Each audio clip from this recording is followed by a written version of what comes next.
Hello friends, good morning. मैं हूं आपका दोस्त राहुल और आप सभी का स्वागत है हमारे यूट्यूब चैनल द स्टडी 2.0 पर।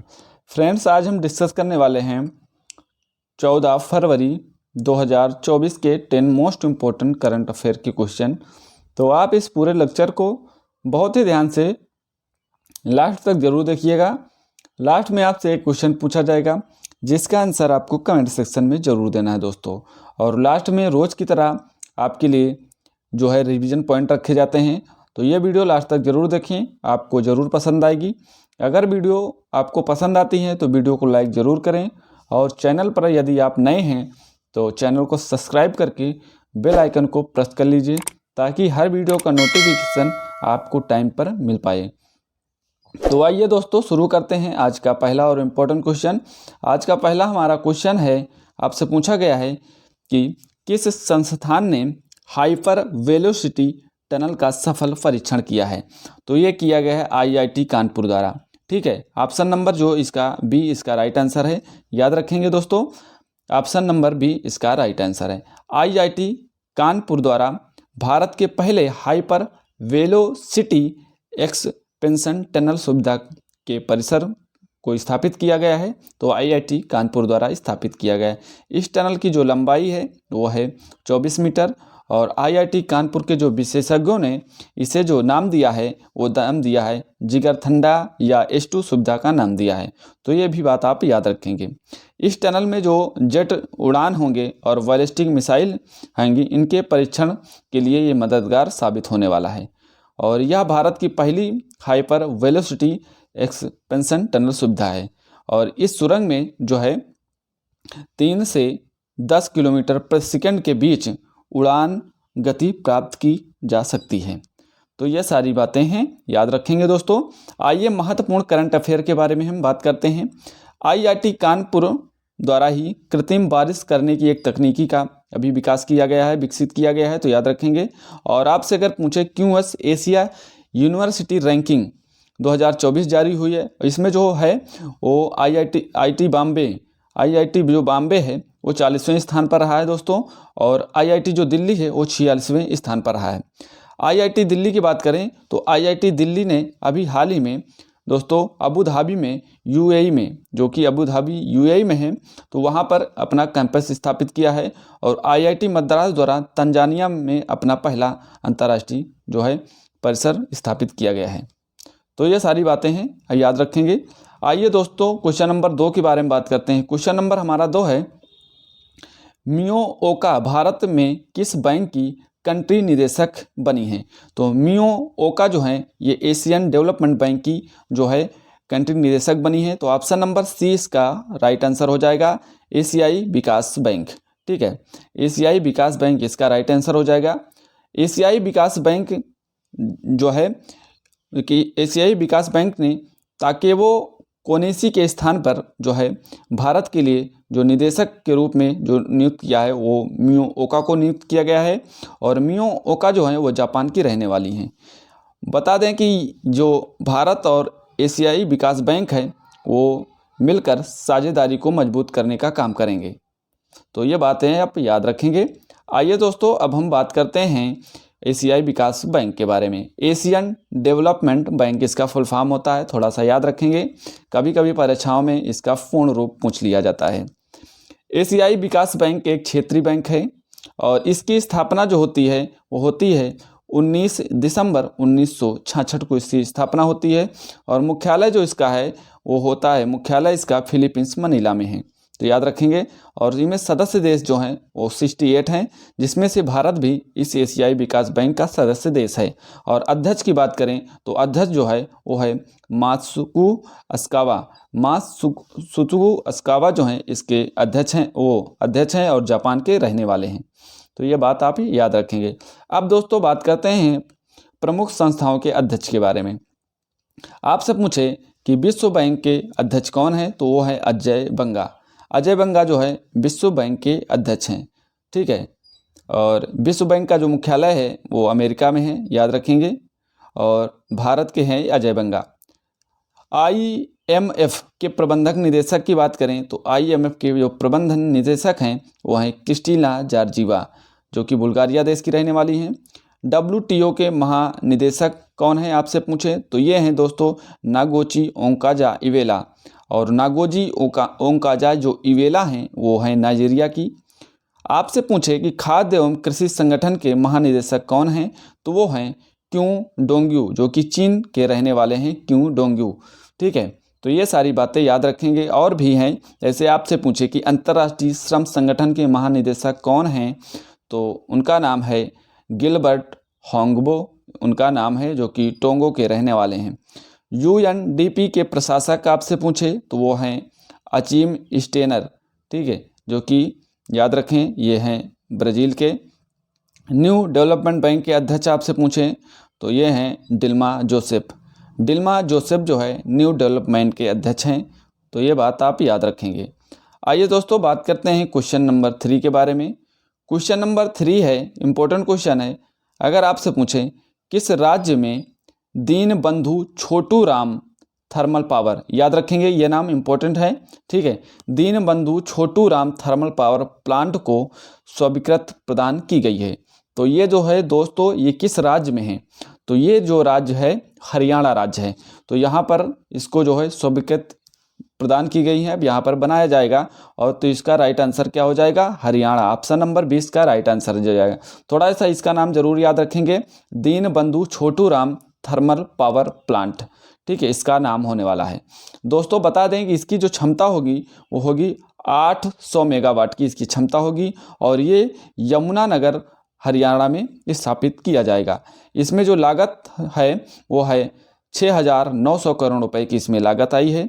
और निर्माण के लिए जो है इसमें जो निर्माण कराएगी वो हैवी इलेक्ट्रिकल लिमिटेड, मतलब HBHEL। ठीक है, इसके द्वारा इसे टेंडर जो है इसको दिया गया है, तो ये इसका निर्माण कराने वाली है। इसमें जो निर्माण की जो अवधि होगी वो बताया जा रहा है कि इससे 57 महीनों की जो है इसमें समय लगेगा। तो 57 महीने लमसम इसमें है 12 साल लगभग इसके 12 साल नहीं 6 साल का लगभग इसमें समय लगने वाला है। ठीक है, आइए दोस्तों बात करते हैं 5 साल का समय लगने वाला है, 5-6 साल लग जाएगा। ठीक है, लगभग में बताया गया है कि 57 महीने की अवधि जो है यहाँ पर तय की गई है कि इतने में ये बन पाएगा। आइए दोस्तों बात करते हैं हरियाणा के बारे में। हरियाणा के बारे में बात करते हैं। स्थापना हरियाणा की 1 नवंबर 1966 को इसकी स्थापना होती है। हरियाणा राज्य बनता है और इसकी राजधानी जो है वो चंडीगढ़ है हरियाणा की। यहाँ के राज्यपाल हैं बंडारू दत्तात्रेय। और मुख्यमंत्री की बात करें तो मनोहर लाल खट्टर यहाँ के मुख्यमंत्री हैं। विधानसभा की 90 सीटें हैं, राज्यसभा की 5 सीटें हैं और लोकसभा की 10 सीटें हैं हरियाणा में, याद रखेंगे। आइए दोस्तों बात करते हैं हरियाणा के बारे में, कुछ इंपॉर्टेंट बातें जो करंट अफेयर से हैं। अभी 9वां भारत अंतर्राष्ट्रीय विज्ञान महोत्सव जो है वो हरियाणा के फरीदाबाद में आयोजित किया गया है। CM जो मनोहर लाल खट्टर हैं यहाँ के, उन्होंने हॉट एयर बैलून परियोजना का यहाँ पर उद्घाटन किया है। हरियाणा राज्य ने हुक्का पर प्रतिबंध लगा दिया है। उत्तर भारत का पहला परमाणु संयंत्र जो है वो गोरखपुर हरियाणा में बनेगा। तो गोरखपुर हरियाणा में है, वहीं पर उत्तर भारत का पहला परमाणु संयंत्र बनाया जाएगा। आपसे बात करें कि हरियाणा की जो टीम ने 48वीं जो नेशनल जूनियर वॉलीबॉल चैंपियनशिप है उसमें जो है स्वर्ण पदक जीता है हरियाणा की टीम ने, याद रखेंगे। अब आइए दोस्तों बात कर रहे हैं हरियाणा के बारे में। भारत की जो हैवी इलेक्ट्रिक लिमिटेड है, ठीक है, इसके बारे में बात करते हैं। हैवी इलेक्ट्रिक लिमिटेड के बारे में, BHEL के बारे में। ठीक है, इसकी स्थापना जो होती है वो होती है 1956 में स्थापना होती है। मुख्यालय इसका नई दिल्ली में है और इसके प्रबंधन एवं निदेशक जो हैं वो हैं KS मूर्ति, इसके प्रबंध निदेशक हैं। और बिजली उत्पादन उपकरणों का सबसे बड़ा निर्माता है ये, याद रखेंगे। जो बिजली उत्पादन उपकरणों का ये सबसे बड़ा निर्माता माना जाता है। यह जो है भारत में एक जो है प्रमुख केंद्रीय सार्वजनिक क्षेत्र का उद्यम है, तो याद रखेंगे। अब दोस्तों बात करते हैं क्वेश्चन नंबर 4 के बारे में। क्वेश्चन नंबर हमारा 4 है और आपसे पूछा गया है कि भारत और कुवैत, देखिए इंपॉर्टेंट क्वेश्चन है, भारत और कुवैत के बीच फीफा विश्व कप 2026 क्वालिफायर मैच कहाँ आयोजित किया जाएगा। देखिए क्वालिफायर कहाँ खेला जाएगा, जो इसका क्वालिफाई मैच होगा वो आपसे बात पूछ रहा है कि क्वालिफायर जो मैच होगा वो कहाँ पे खेला जाएगा, फाइनल मैच। तो ये जो फाइनल मैच खेला जाएगा दोस्तों हैदराबाद में खेला जाएगा। तो ऑप्शन नंबर बी इसका राइट आंसर, डी इसका राइट आंसर हो जाएगा। तो ये जो है फीफा विश्व कप 2026 जो होगा, ये जो इसका जो क्वालिफायर मैच होगा वो हैदराबाद में होगा। तो ये बात आप याद रखेंगे। अब आइए जो हम तो जानते हैं, हैदराबाद में 6 जून 2024 को भारत और कुवैत के बीच फीफा विश्व कप 2026 क्वालिफायर मैच आयोजित किया जाएगा। तो यह डेट भी याद रखेंगे, कब होगा, 6 जून 2024 को होगा, ठीक, क्वालिफायर मैच होगा। और फीफा 2026 का आयोजन जो होगा वो कनाडा, मैक्सिको और अमेरिका में इसका आयोजन किया जाएगा, लेकिन क्वालिफायर जो मैच होगा वो हैदराबाद में होगा, याद रखेंगे। फाइनल मुकाबला जो होगा वो होगा, जो फाइनल मुकाबला वो होगा 19 जुलाई 2026 को न्यूयॉर्क के न्यू जर्सी स्टेडियम में किया जाएगा। तो याद रखेंगे सेमीफाइनल जो बोलते हैं उसका मैच जो कहाँ पर होगा वो होगा हैदराबाद में, लेकिन फाइनल जो मुकाबला होगा वो न्यूयॉर्क के न्यू जर्सी स्टेडियम में किया जाएगा। और जो फाइनल मैच होगा वो होगा दोस्तों 19 जुलाई 2026 को। अब आइए दोस्तों, अब हम बात करते हैं यहाँ पर फीफा विश्व कप के बारे में। फीफा विश्व कप कतर 2022 के बारे में बात करते हैं। तो इसका आयोजन जो हुआ था वो दोहा कतर में हुआ था। विजेता इसमें अर्जेंटीना रही और उप विजेता इसमें फ्रांस टीम रही 2022 में, ठीक है। इसके बाद 2026 में होगा। गोल्डन जो बाल का अवार्ड इसमें दिया गया है वो लियोनेल मेसी को दिया गया था। और सर्वाधिक गोल किया था वो किया था किलियन एम्बाप्पे ने, 8 गोल इसमें किए थे, किलियन एम्बाप्पे, याद रखेंगे। आइए दोस्तों बात करते हैं क्वेश्चन नंबर 5 के बारे में। इंपॉर्टेंट क्वेश्चन है दोस्तों, याद रखेंगे। क्वेश्चन नंबर 5 देखिए, नायब जो बुकेले हैं वो किस देश के राष्ट्रपति बने हैं। तो नायब बुकेले जो राष्ट्रपति बने हैं वो बने हैं दोस्तों अल सल्वाडोर के। तो ऑप्शन नंबर जो ए है इसका राइट आंसर हो जाएगा। अल सल्वाडोर के ये राष्ट्रपति बन चुके हैं नायब बुकेले। तो याद रखेंगे नायब बुकेले जो हैं ये अल सल्वाडोर के जो हैं राष्ट्रपति बने हैं और भारी बहुमत के साथ फिर से चुनाव यहाँ पर जीत गए हैं। और इन्होंने जो वोट पाई है वो 83% वोट पाई है, ठीक है। और जो है नायब बुकेले को जो है दुनिया का जो है सबसे कूल तानाशाह बताया जाता है कि सबसे कूल तानाशाह हैं नायब बुकेले। अब आइए दोस्तों बात करते हैं अल सल्वाडोर के बारे में। राजधानी इसकी है इसकी राजधानी आपसे पूछे तो है सैन सल्वाडोर। और राष्ट्रपति है नायब, अभी बन गए हैं नायब बुकेल, ठीक है, यहाँ के राष्ट्रपति बन गए हैं। और मुद्रा जो यहाँ की है वो है स्टेट्स डॉलर, यहाँ की मुद्रा है। तो मुद्रा भी थोड़ा सा याद रखेंगे। अब आइए दोस्तों बात करते हैं क्वेश्चन नंबर 6 के बारे में। इंपॉर्टेंट क्वेश्चन है, थोड़ा सा याद रखेंगे इसको भी। मार्क फिलिप्स किस देश के प्रधानमंत्री हैं जो भारत की 6 दिन की यात्रा पर आए हैं। तो जो ये मार्क जो फिलिप्स हैं ये दोस्तों गुयाना के प्रधानमंत्री हैं। तो गुयाना इसका राइट आंसर हो जाएगा, ऑप्शन नंबर सी, ठीक है। गुयाना के ये प्रधानमंत्री हैं मार्क फिलिप्स। तो ये भारत की 6 दिन की यात्रा पर आए हुए हैं, तो याद रखिएगा, ठीक है। इनका नाम गुयाना के जो प्रधानमंत्री हैं इनका नाम है मार्क फिलिप्स, ठीक है। 6 दिन की यात्रा पर आए हैं दोस्तों और ये नई दिल्ली में पहुंचे हैं। और बात करें कि ये राष्ट्रपति द्रौपदी मुर्मू जो हैं और उपराष्ट्रपति जगदीप धनखड़ इनसे मुलाकात करेंगे। और यह यात्रा में जो है इस यात्रा में दोनों देशों के लोगों के बीच संबंध और मजबूती इस पर बात की जाएगी। तो इन दोनों देशों के बीच जो है संबंध मजबूत होंगे, ठीक है। मजबूती इन दोनों देशों के बीच मजबूत होने वाली है। तो संबंध अच्छा बनने वाला है इन दोनों देशों के बीच। आइए दोस्तों बात करते हैं गुयाना के बारे में। गुयाना के जो राजधानी हो जॉर्ज टाउन यहाँ की राजधानी है। प्रधानमंत्री मैंने बता ही दिया, मार्क फिलिप्स प्रधानमंत्री हैं। राष्ट्रपति जो है मोहम्मद इरफान अली यहाँ के राष्ट्रपति हैं। और मुद्रा जो है वो है डॉलर, यहाँ की जो मुद्रा है, तो याद रखेंगे। अब दोस्तों बात करते हैं यहाँ पर क्वेश्चन नंबर 7 के बारे में। क्वेश्चन नंबर 7 है, मुख्यमंत्री वायुश्री योजना किस राज्य में शुरू की गई है? तो मुख्यमंत्री जो वायुश्री योजना है दोस्तों, वो महाराष्ट्र की योजना है। महाराष्ट्र में ये योजना शुरू की गई है। तो ऑप्शन नंबर बी इसका राइट आंसर हो जाएगा। महाराष्ट्र इसका राइट आंसर हो जाएगा। महाराष्ट्र जो है इसका राइट आंसर हो जाएगा। अब आइए मुख्यमंत्री वायुश्री योजना, जो इसकी लागत है दोस्तों, इस योजना की जो लागत है वो है 480 करोड़ रुपए इसकी लागत आई है। और शारीरिक या मानसिक विकलांगता से जो पीड़ित लोग हैं उनको 15 लाख जो है वरिष्ठ नागरिकों को लाभ यहाँ पर मिलेगा। तो कितने लाख वरिष्ठ नागरिकों को? 15 लाख वरिष्ठ नागरिकों को यहाँ पर लाभ मिलेगा। और वरिष्ठ नागरिकों को किया जाएगा जो है 3,000 रुपये भुगतान। तो 3,000 रुपये भुगतान किया जाएगा वरिष्ठ नागरिकों को, और 65 वर्ष से अधिक उम्र के नागरिकों को ये लाभ मिलने वाला है। तो 65 वर्ष से अधिक नागरिकों को ये लाभ दिया जाएगा। तो याद रखेंगे दोस्तों। बात करते हैं कुछ योजनाओं के बारे में, याद रखेंगे सभी इम्पोर्टेंट योजनाएं हैं जो लेकर आए हैं। आपसे पूछे आरोग्यश्री योजना, ये आंध्र प्रदेश की योजना है।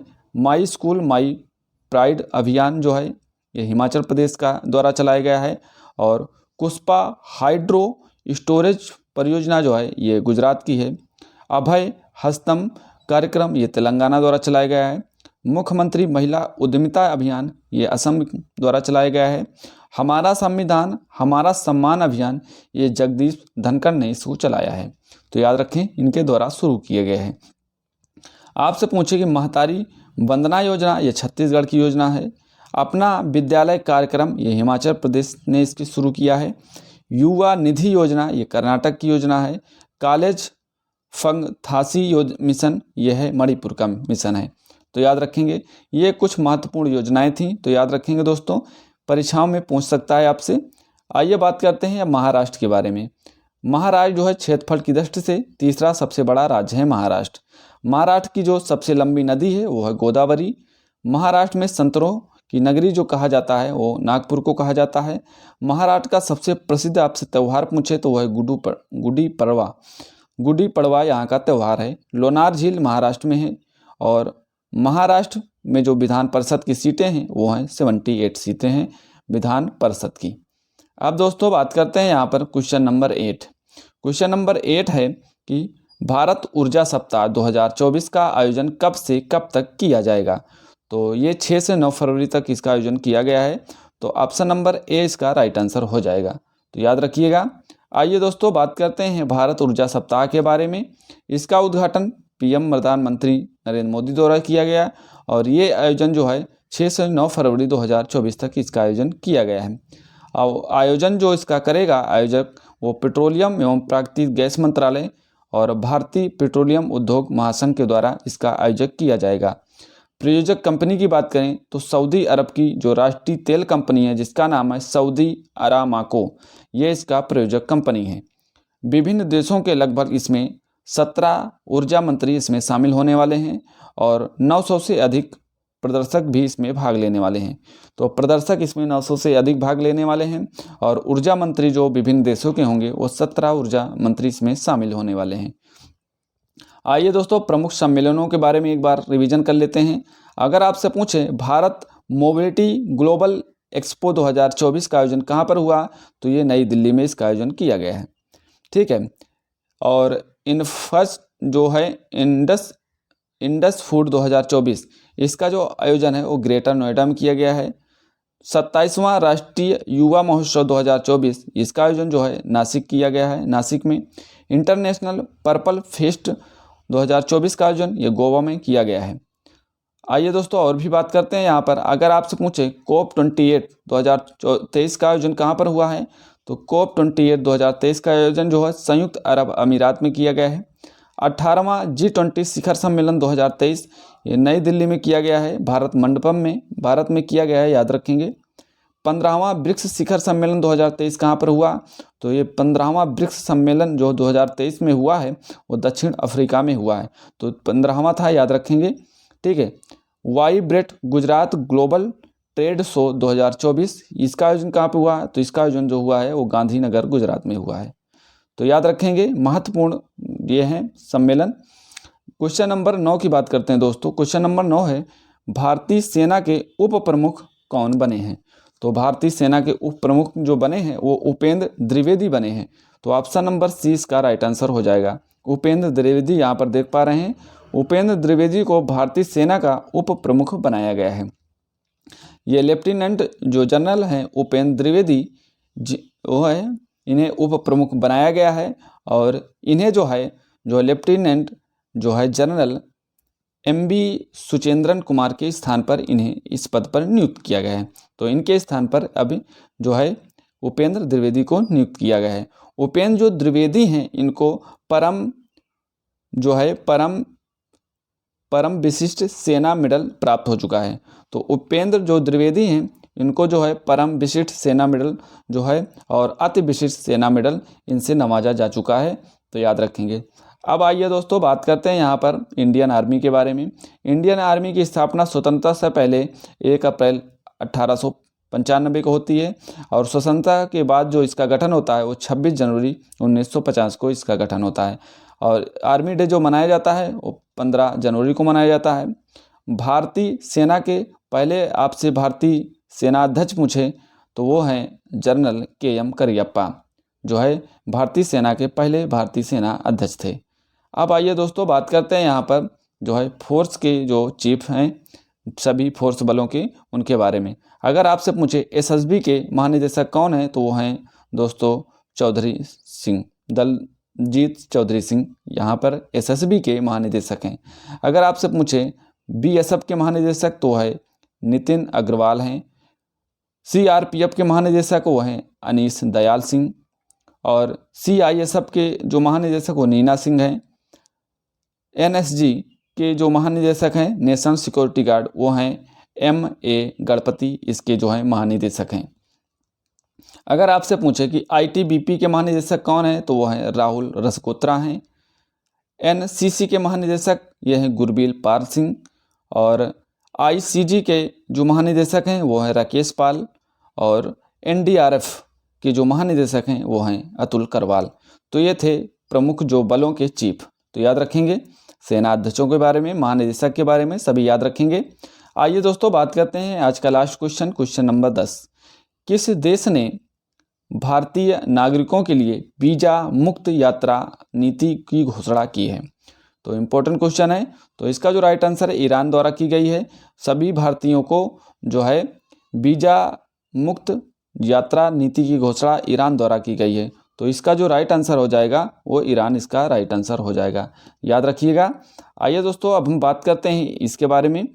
जो वीज़ा फ्री नीति जो है वो केवल पर्यटकों के उद्देश्य के लिए, वहाँ पर रहने के उद्देश्य के नहीं, वो केवल पर्यटनों के जो है उद्देश्य से ये जो है मान्यता दी गई है वीज़ा फ्री की और ईरान द्वारा। तो याद रखेंगे यह सुविधा 6 महीने में एक बार प्रदान की जाएगी और इसके अंतर्गत पर्यटन जो होंगे वो ईरान में अधिकतम 15 दिन तक ही रुक सकते हैं। 15 दिन तक ये वीज़ा मान रहेगा, ठीक है, और पर्यटनों के लिए मान रहेगा। तो याद रखिएगा।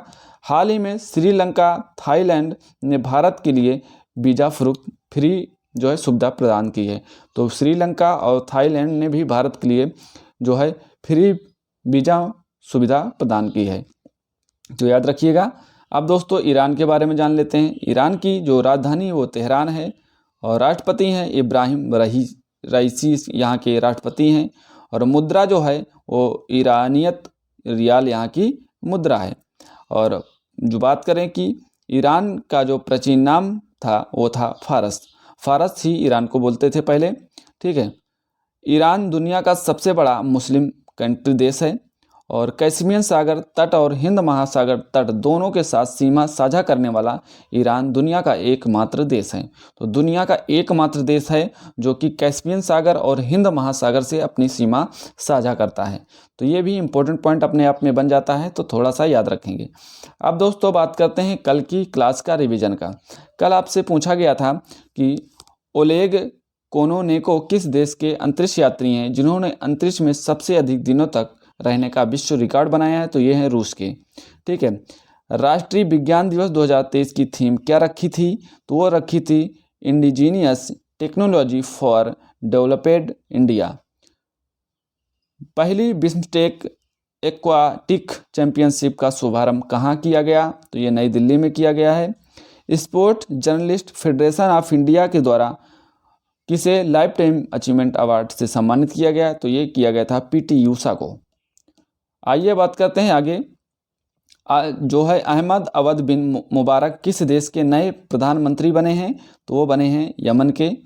उत्तर प्रदेश सरकार का बजट 2024-25 किसने पेश किया? तो ये सुरेश खन्ना ने पेश किया। देश के पहले डिजिटल राष्ट्रीय संग्रहालय की आधारशिला कहाँ रखी गई? तो हैदराबाद में रखी गई है। पीएम मोदी ने सी सर्वाइकल सेंटर का जो है उद्घाटन किस राज्य में किया? तो वह किया गया है गोवा में। ब्रांड गार्जियनशिप इंडेक्स 2024 में दुनिया के दूसरे पावरफुल सीईओ कौन बने हैं? तो वो बने मुकेश अंबानी। हाल ही में केंद्र सरकार के स्वास्थ्य सचिव किसे नियुक्त किया गया है? तो ये किया गया अपूर्व चंद्रा को। तो ये था दोस्तों कल का क्लास का रिवीजन। आज का हमारा स्टैटिक जीके का रिवीजन है। अगर आपसे पूछे गदर पार्टी की स्थापना किसने की? तो ये लाला हरदयाल द्वारा की गई है गदर पार्टी की स्थापना। ठीक है। फॉरवर्ड ब्लॉक की संस्था की स्थापना ये सुभाष चंद्र बोस ने की है। महात्मा गांधी के राजनीतिक गुरु आपसे पूछे तो ये हैं गोपाल कृष्ण गोखले। किस एक्ट को बिना अपील, बिना वकील, बिना दलील का कानून कहा गया है? तो रॉलेट एक्ट को कहा गया है। सबसे कम उम्र में फांसी की सजा पाने वाले क्रांतिकारी आपसे पूछे तो वो थे खुदीराम बोस।